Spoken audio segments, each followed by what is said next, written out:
जतनपुर गांव में एक गरीब किसान बागीश्वर अपनी पत्नी कोमल और बेटे निकुल के साथ रहता था। एक दिन खेत में काम करते हुए उसे मिट्टी के नीचे एक पुराना लोहे का संदूक मिला। सोचता हूँ शायद कोई खजाना हो। इस संदूक ने मुझे बेचैन कर दिया है। संदूक बंद था और उस पर जंग लगी हुई थी। ये खबर पूरे गांव में फैल गई और देखते ही देखते सबकी नजरें उसी संदूक पर टिक गईं। मैंने अपनी पूरी जिंदगी में ऐसा संदूक कभी नहीं देखा। जब मैं इसे जमीन से निकाल रहा था तो मेरे दिल में बार बार यही ख्याल आ रहा था कि आखिर इसके अंदर क्या हो सकता है।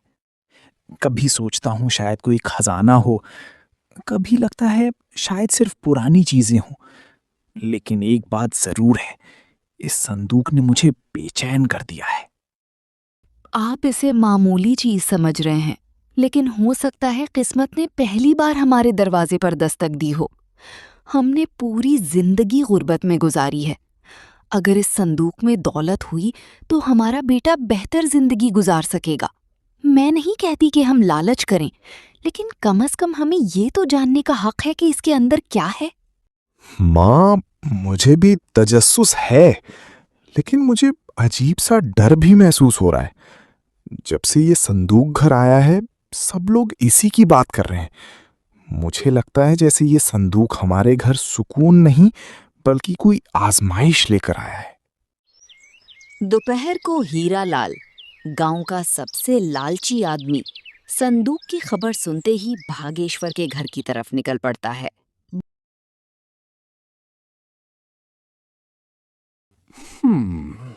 बागीश्वर, मैंने सुना है तुम्हें एक संदूक मिला है। याद रखो, वो जमीन मेरी जागीर के साथ लगती है। हो सकता है उस संदूक पर मेरा हक बनता हो। अगर उसमें खजाना हुआ तो तुम अकेले उसके मालिक नहीं बन सकते। हीरा लाल जी, ये संदूक मुझे मेरे खेत से मिला है। मैंने इसे अपनी मेहनत करते हुए निकाला है। अभी तो हमें ये भी मालूम नहीं कि इसके अंदर कुछ है या नहीं, और आपने पहले ही इस पर दावा करना शुरू कर दिया है। क्योंकि मैं दुनिया देख चुका हूं। ऐसे संदूक खाली नहीं होते। तुम गरीब लोग खजाने की कीमत नहीं समझते। अगर उसमें सोना हुआ तो मैं उसे यूं हाथ से नहीं जाने दूंगा। ये अजीब बात है हीरालाल जी। आपने संदूक खोला भी नहीं और पहले ही उसके अंदर सोना देख लिया। संदूक अभी तक बंद था, लेकिन उसके बारे में होने वाली बातें हर दिन बढ़ती जा रही थीं।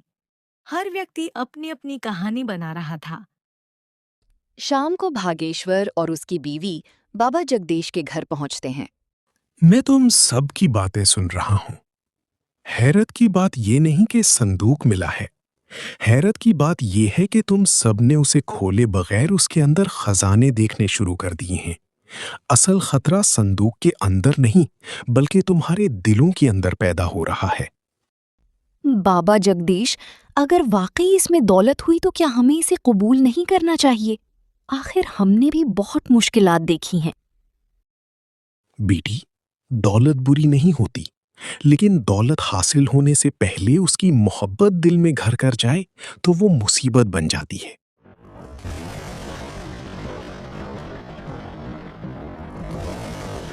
उस रात किसी की आंख नहीं लगी।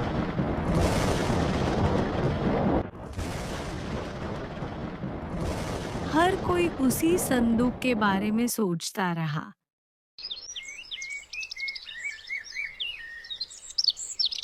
अगली सुबह जब बागेश्वर उठा तो उसके पैरों तले जमीन खिसक गई। कोमल, निकुल, जल्दी आओ। संदूक संदूक अपनी जगह पर नहीं है। क्या? ये कैसे हो सकता है? कल रात तो यहीं रखा था। मैंने भी सोने से पहले इसे देखा था। कोई उसे ले गया है। मैं पहले ही जानता था ऐसा होगा। यकीनन किसी ने खजाने के लालच में संदूक चुरा लिया है। लेकिन कौन और क्यों? ये सवाल मुझसे नहीं, अपने घर वालों से पूछो। अक्सर खजाने बाहर वाले नहीं, अपने ही ले जाते हैं। आप क्या कहना चाहते हैं? मैं सिर्फ इतना कह रहा हूं कि जिस घर में खजाने की बातें होती रहीं, वहां किसी का दिल बदल भी सकता है। बस कीजिए, बगैर सबूत के इल्जाम लगाना आसान है। शाम को भागेश्वर और उसकी बीवी बाबा जगदीश के घर पहुंचते हैं। मैं तुम सबके चेहरों को देख रहा हूं। संदूक गुम होने से पहले तुम इसे हासिल करना चाहते थे और अब तुम एक दूसरे पर शक कर रहे हो। बाबा, मैं मानता हूं कि मैं भी उस संदूक के बारे में बहुत सोचने लगा था। शायद मुझे उम्मीद हो गई थी कि मेरी गुर्बत खत्म हो जाएगी। और मैं भी ख्वाब देखने लगी थी। मैंने सोच लिया था कि नकुल को शहर भेजेंगे, नया घर बनाएंगे, कर्ज उतार देंगे। फिर एक दिन गांव के बाहर पुराने कुएं के पास वह संदूक मिल गया। वह टूटा हुआ था। सब लोग दौड़ते हुए वहां पहुंचे। जल्दी खोलो, देखते हैं इसके अंदर क्या है। संदूक खोला गया। उसके अंदर सिर्फ कुछ पुराने सिक्के और एक चिट्ठी मौजूद थी। यही है वो खजाना? नामुमकिन। मैंने तो सोचा था उसमें सोना और हीरे होंगे। बाबा जगदीश गांव के चौपाल में खत पढ़ते हुए। जो शख्स इस संदूक को पाए वो जान ले कि उसके अंदर मौजूद चंद सिक्कों से ज्यादा कीमती चीज तुम्हारा किरदार है। अगर तुम इस संदूक की वजह से अपने रिश्ते, ईमान और एतमाद खो दो, तो तुम दुनिया का सबसे बड़ा खजाना पाकर भी गरीब रहोगे। चारों तरफ सन्नाटा छा गया। देख लिया, संदूक में खजाना नहीं था, लेकिन उसने तुम सबके दिलों का इम्तिहान जरूर ले लिया। आज मुझे एहसास हुआ कि मैं खजाने की ख्वाब में अपने सुकून से दूर हो गया था। और मैं भी ख्वाब देखने लगी थी। मैंने सोच लिया था कि नकुल को शहर भेजेंगे, नया घर बनाएंगे, कर्ज उतार देंगे। और मैं दौलत के ख्याल में मौजूद नेमतों को भूल गई थी। बाबा, आज अगर कोई मुझसे पूछे कि इस संदूक में क्या था, तो मैं कहूंगा कि उसमें चंद सिक्के नहीं, बल्कि एक सबक था। ऐसा सबक जिसने मुझे खुद को पहचानने में मदद दी। आप बिल्कुल दुरुस्त कहते हैं बाबा। जब मैं उन दिनों को याद करता हूं तो मुझे लगता है कि मैं आहिस्ता आहिस्ता अपनी असल सोच से दूर होता जा रहा था। मैं खेत में काम करता था तो संदूक याद आता था, खाना खाता था तो संदूक याद आता था, रात को सोता था तो भी वही ख्याल ज़हन में घूमता रहता था। मुझे लगने लगा था कि शायद मेरी सारी खुशियों की चाबी इसी संदूक के अंदर बंद है। बागेश्वर बेटा, जिंदगी में बाज औकात इंसान को सोने के ढेर नहीं, बल्कि एक छोटा सा तजर्बा बदल देता है। तुम्हें संदूक नहीं मिला था, तुम्हें अपने दिल का आईना मिला था। मैंने तो अपने जहन में एक पूरी नई जिंदगी बना ली थी। मैं सोचती थी कि अब हमारे घर की टूटी हुई दीवारें बन जाएंगी, नया सामान आ जाएगा, नकुल शहर में तालीम हासिल करेगा और हमें कभी किसी के सामने हाथ नहीं फैलाना पड़ेगा। मैं ख्वाब देखने लगी थी और उन्हीं ख्वाबों में खो गई थी। लेकिन जब संदूक गुम हुआ तो मुझे एहसास हुआ कि मैं उन चीज़ों के लिए रो रही हूँ जो हकीकत में कभी मेरी थी ही नहीं। माँ, मैंने आप दोनों को पहली बार इतना परेशान देखा था। पहले हम कम चीजों में भी खुश रहते थे। शाम को इकट्ठे बैठकर हंसते थे, एक दूसरे की बातें सुनते थे। लेकिन जब संदूक आया तो ऐसा लगने लगा कि घर में खामोशी आ गई है। हर शख्स अपने ख्यालों में गुम रहने लगा था। मुझे डर लगने लगा था कि कहीं ये संदूक हमें एक दूसरे से दूर न कर दे। वाह बेटा, तुमने बहुत बड़ी बात कह दी। याद रखो, जो शख्स मेहनत पर यकीन रखता है वो कभी मायूस नहीं होता, क्योंकि उसे मालूम होता है कि उसकी कामयाबी किसी खजाने या किस्मत पर नहीं, बल्कि उसके अपने हाथों की मेहनत पर खड़ी है। फिर आज से इस दिन को याद रखना, क्योंकि आज तुमने संदूक नहीं खोला, बल्कि अपने दिलों के दरवाजे खोले हैं। और जो इंसान अपने दिल के दरवाजे खोल लेता है, वो जिंदगी की सबसे बड़ी दौलत हासिल कर लेता है। जब मैं उन दिनों को याद करता हूं तो मुझे लगता है कि मैं आहिस्ता आहिस्ता अपनी असल सोच से दूर होता जा रहा था। मैं खेत में काम करता था तो संदूक याद आता था, खाना खाता था तो संदूक याद आता था, रात को सोता था तो भी वही ख्याल जहन में घूमता रहता था। मुझे लगने लगा था कि शायद मेरी सारी खुशियों की चाबी इसी संदूक के अंदर बंद है। बागेश्वर बेटा, जिंदगी में बाज औकात इंसान को सोने के ढेर नहीं, बल्कि एक छोटा सा तजर्बा बदल देता है। मैं मानता हूं कि सबसे ज्यादा लालच मेरे दिल में थी। नकुल, तुमने जो कहा वो सच है, लेकिन शायद सबसे ज्यादा दूर मैं खुद हो गया था। मैंने अपनी पूरी जिंदगी दौलत जमा करने में गुजार दी। मुझे लगता था कि जिसके पास ज्यादा दौलत होगी वही सबसे ज्यादा ताकतवर और खुश होगा। लेकिन जब मैंने इस संदूक के बारे में सुना तो मेरे दिल में ऐसी बेचैनी पैदा हुई जो पहले कभी नहीं हुई थी। मैं बार बार यही सोचता था कि अगर इसमें खजाना हुआ और वो मुझे ना मिला तो क्या होगा। आज सोचता हूं तो महसूस होता है कि मैं खजाने का नहीं बल्कि अपनी लालच का गुलाम बन चुका था। हीरालाल जी, गलती मान लेना भी बहादुरी होती है। अगर आप अपनी पुरानी सोच पर अड़े रहते तो शायद आज भी आपके दिल में वही बेचैनी होती। और मैं जान गया हूं कि मेरा असल खजाना मेरा खानदान है, मेरी बीवी, मेरा बेटा और वो इज्जत जो मैं अपनी मेहनत से कमाता हूं। और मैं वादा करता हूं कि कभी किसी शॉर्टकट या अचानक मिलने वाले खजाने के ख्वाब में अपनी मेहनत को नहीं भूलूंगा। लेकिन आज मुझे लगता है कि हम सब ने कुछ ना कुछ सीखा है। और मेरा खजाना ये घर है, चाहे छोटा हो, लेकिन इसमें मोहब्बत रहती है। और मैं वादा करती हूँ कि मौजूदा नेमतों की कद्र करना कभी नहीं छोड़ूंगी। Wishing you a life full of happiness, घर का सुख, मोहब्बत भरे प्यार। एक खूबसूरत गांव में स्वीता अपने 2 बेटों अर्जुन और अरमान के साथ रहती थी।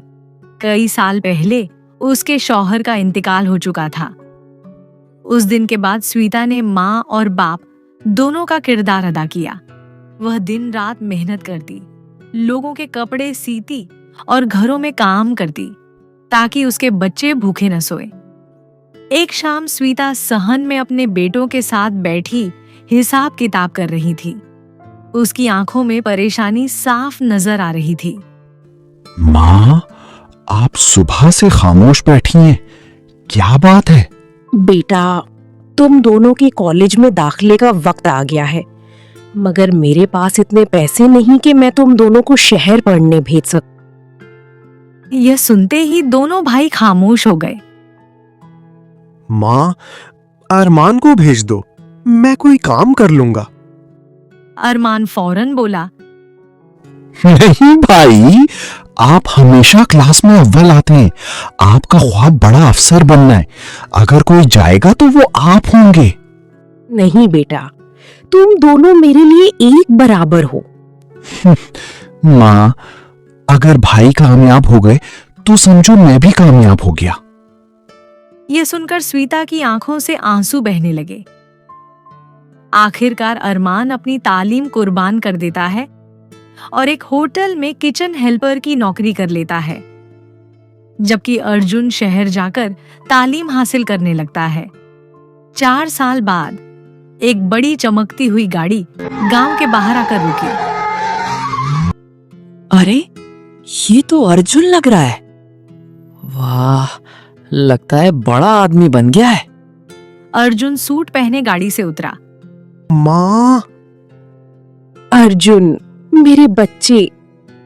माँ, मुझे एक बड़ी फूड कंपनी में जनरल मैनेजर की नौकरी मिल गई है। वाकई भाई, मुझे आप पर फख्र है। और अब आप दोनों मेरे साथ शहर चलेंगे।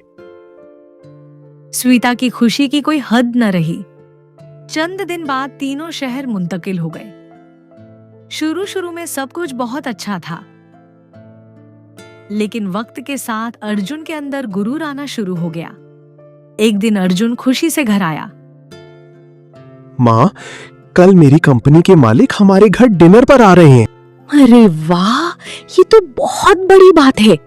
भाई, खाने की फिक्र ना करें, सब मैं बना लूंगा।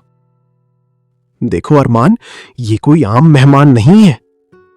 अगले दिन अरमान सुबह से रात तक किचन में लगा रहा। उसने एक से बढ़कर एक डिश तैयार की।